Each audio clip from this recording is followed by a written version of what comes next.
जरा सोचो, एक चूसरी सा कमजोर आदमी पत्नी मिंडी ने कहा कि वो एक बच्चा चाहती है ताकि स्टैन के जेल में जाने के बाद उसे अकेलापन महसूस ना हो। लेकिन स्टैन को बच्चे बिल्कुल पसंद नहीं थे, तो वो कहने लगा कि क्या फायदा, जब मैं वापस आऊंगा फिर कहाँ फेंकेंगे उसे। बच्चा परमानेंट होता है, उसके पिछवाड़े में मार के भगा नहीं सकते उसे कि चल भाई अपना देख ले। ये सुनते ही मिंडी गुस्से में बाहर चली गई और स्टैन शराब पीने निकल गया। वहाँ उसे एक आदमी दिखा जिसने जेल वाला टैटू बना रखा था। उसने जेल के बारे में और जानने के लिए आदमी को $100 दिए। आदमी ने उसे बताया कि जेल के गार्ड्स को कैदियों और उनकी लड़ाइयों से कोई फर्क नहीं पड़ता। उसने स्टैन के नाजुक बदन को देखकर कहा कि तू कहाँ जा रहा है जेल में, दिन रात गुलू गुलू करेंगे तेरे साथ और कोई नहीं आएगा बचाने। उसने सलाह दी कि थोड़ा खूंखार दिखने के लिए टैटू बनवा ले शरीर पे। इस बात पर स्टैन कहने लगा, है ना टैटू, ये देख। दरअसल स्टैन ने अपनी माँ का टैटू बनवाया हुआ था जिससे वो खूंखार तो बिल्कुल भी नहीं लग रहा था। इसके बाद उस आदमी ने कहा कि अगर स्टैन जेल में सुरक्षित रहना चाहता है तो पहले ही दिन जाकर वहाँ के सबसे तगड़े कैदी को ढेर कर दे। इससे उसका दबदबा बन जाएगा और कोई उसके आसपास आने के बारे में सोचेगा भी नहीं। लेकिन अपने 1.5 फुटे कमजोर शरीर के साथ वो ऐसा कैसे करेगा, ये तो भगवान ही जाने। अगली सुबह जब उसकी आँख खुली तो वो बहुत खुश हुआ। उसे लग रहा था कि ये सब तो बस एक सपना था। लेकिन मिंडी ने उसे याद दिलाया कि बाबू जेल तो जाना पड़ेगा आपको। मिंडी ने उसकी हौसला अफजाई की, जिसके बाद स्टैन ने ठान लिया कि अगले 6 महीने के अंदर वो ब्रूस ली का बाप बन जाएगा। वो हर दिन कसरत करने लगा और उसने कई टैटू भी बनवा लिए। उसने कराटे सीखना भी शुरू किया, लेकिन जल्द ही वो बोर हो गया। पापा, इसका कुछ नहीं हो सकता।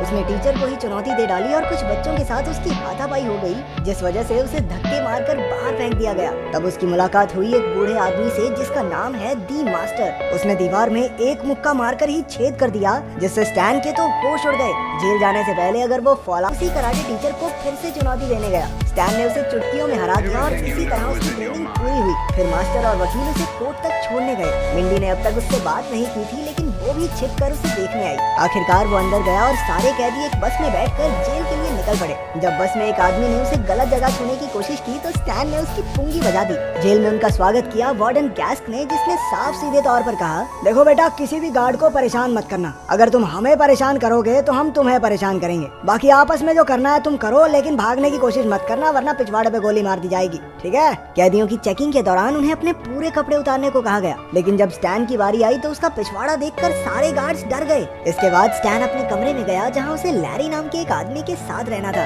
स्टैन ने धमकाकर लैरी को नीचे का बेड लेने को कहा। बाद में लैरी ने उसे जेल की अलग अलग गैंग्स के बारे में बताया। वहाँ का सबसे खूंखार कैदी था बिग रेमंड। वो अपने से कमजोर कैदियों के साथ गुलू गुलू करने के लिए बहुत बदनाम था। रेमंड एक कैदी को धमका रहा था कि स्टैन ने उसे सबके सामने चुनौती दे दी। दोनों में हाथापाई शुरू हो गई और स्टैन ने मास्टर की सिखाई हुई तकनीक से एक एक करके उसकी सारी उंगलियां तोड़ डाली। लड़ाई के दौरान उसने न सिर्फ रेमंड को बुरी तरह हराया, बल्कि उसे सबके सामने शर्मिंदा भी कर दिया। उसकी काबिलियत देखकर एक ग्रुप के लीडर ने उससे दोस्ती का हाथ बढ़ाया, लेकिन उसको तो स्टैन ने बिना ही बात के पेल दिया। इसके बाद रेमंड का बदला लेने के लिए उसकी गैंग वालों ने मिलकर स्टैन पर हमला कर दिया, लेकिन उसने अकेले ही मजे लेकर सबको पीट दिया। गार्ड्स दूर खड़े ये सारा तमाशा देखते रहे और स्टैन ने सबकी पुंगी बजा दी। इसके बाद तो पूरी जेल स्टैन से डरने लगी। वो जहाँ भी जाता कैदी उसके लिए रास्ता छोड़ देते। वो सब उसे बिग स्टैन के नाम से बुलाने लगे। फिर रॉबी नाम का एक कैदी उसका शुक्रिया अदा करने आया, क्योंकि उसने रेमंड से। बाद स्टैन ने वार्डन का काम शुरू कर दिया। फिर उसकी मुलाकात डैंग नाम के एक गैंगस्टर से हुई, जो जेल पर कब्जा करने में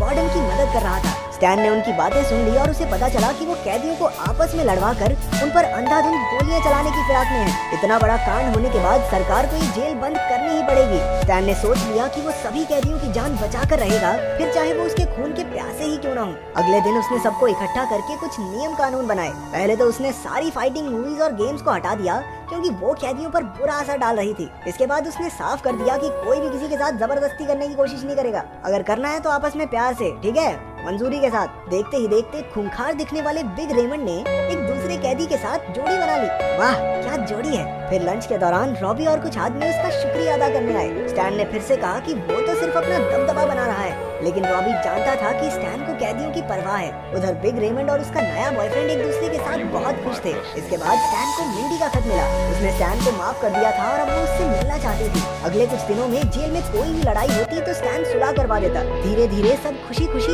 एक साथ रहने लगे।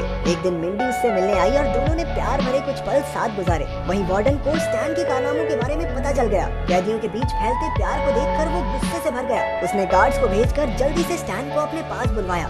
वार्डन ने स्टैन को उसका प्लान बर्बाद करने के लिए जान से मारने की धमकी दी। ऊपर से अगर वार्डन चाहता तो स्टैन की सजा को बढ़वा भी सकता था। स्टैन ने अगले दिन अपने वकील से पूछा कि क्या करना चाहिए। वकील ने उसे समझाया कि जेल में वार्डन से ऊपर कोई नहीं होता, अगर उसने पूरी रिपोर्ट दे दी ना तो जेल से कभी नहीं निकल पाएगा। इसके बाद स्टैन ने जाकर सभी कैदियों को कह दिया कि अपनी लड़ाई ना खुद सुलटाओ भाई, और अब से मेरा बनाया हुआ डैंग ने रोक लिया। डैंग ने बताया कि उसने भी लड़ाई मास्टर से ही सीखी है और वो पहला आदमी था जिसे मास्टर ने अपनी कला सिखाई थी।